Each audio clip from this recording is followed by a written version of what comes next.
Aking bukid kaya sa isdang alat medyo hirap akong kilalanin. Lalo na't gantong makulay, madalang ito sa amin. Maraming salamat Labasero TH, ngayon lang makakatikim. Hindi ko alam ang pangalan, kamukha ng bola kaya tatawagin ko itong Spalding. Pero kapag naparisan ng gantong gulay ay kinaman, pakipas break ng kanin, follow up na din na saing. Hinugasan sa kabinudburan ng asin, baga naghihintay dito ko iihawin. Para magkaroon ng buhay, sunod na inihanda mga gulay na gagamitin. Kinahiligan kaya hindi dapat mawala mga kinamulatan kong pagkain. Yung isda binalikan, sa taba ang katas umaagos pababa at talong sunod na salang iniwanan. Maaga pa naman, mas lalong ganahan, kailangan pagpawisan, linis sa likuran. Sa kapahinga, diretso hango sa nakasalang, sunod na lagay silim panigang. Talong binalatan, mapabilis, sunod na inayos ang sausawan. Kamatis pinisat, mas mapalabas ang katas kaysa ginagayat. Sili hinango, pinagpira-piraso, makuha ang anghang at bango. Bagong isda pinaalatan, ay Diyos ko, dahon na sibuyas samahan pa, hihimatayin ako sa'yo. Lamesa inayos, pagkatakam walang mapaglagyan. Sa kalapit sa Diyos mabiyayaan. Pagkain bukid na ating kinamulatan. Kung mayroon ka ding kahilingan, comment lang below para mapagbigyan. Hindi naman panghandaan pero sa lasa, hindi rin magpapaiwan. Napakasarap. Matamis-tamis yung lasa ng talong. Yan, sariwa-sariwa.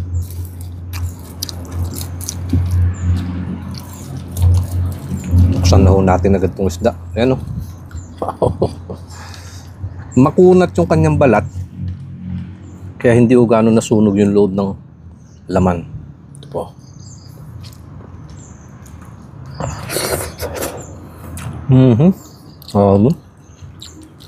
Ang lasa.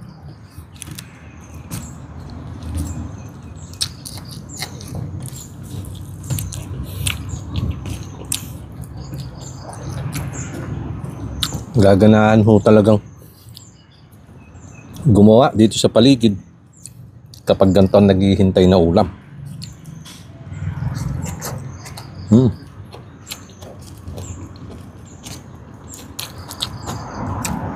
May lilat yung laman.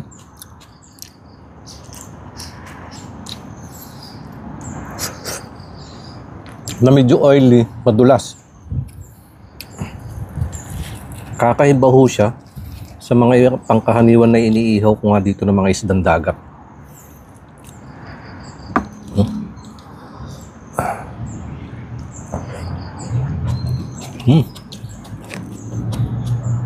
Napakalasa.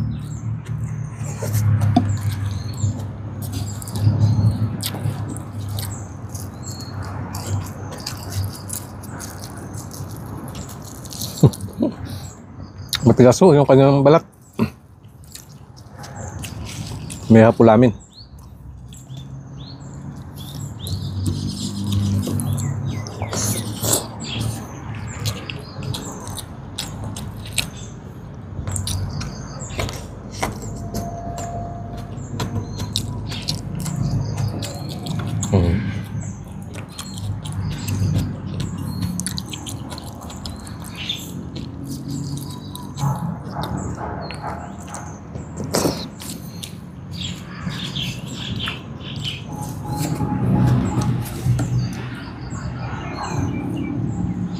Kunin ko nga yung kanyang laman loob.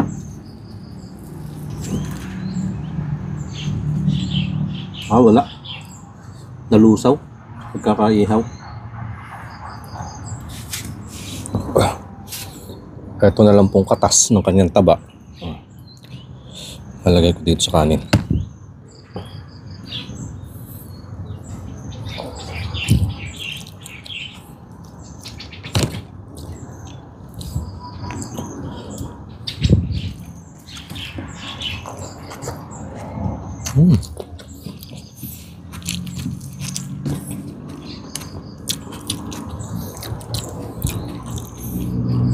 Ang sarap ng kombinasyon ho niya.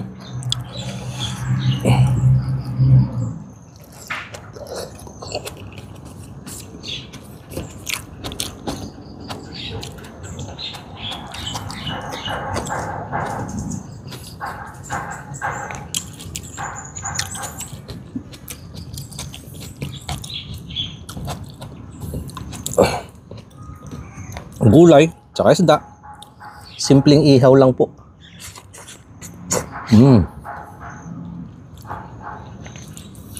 Pero kaya din pataubin ng kanin.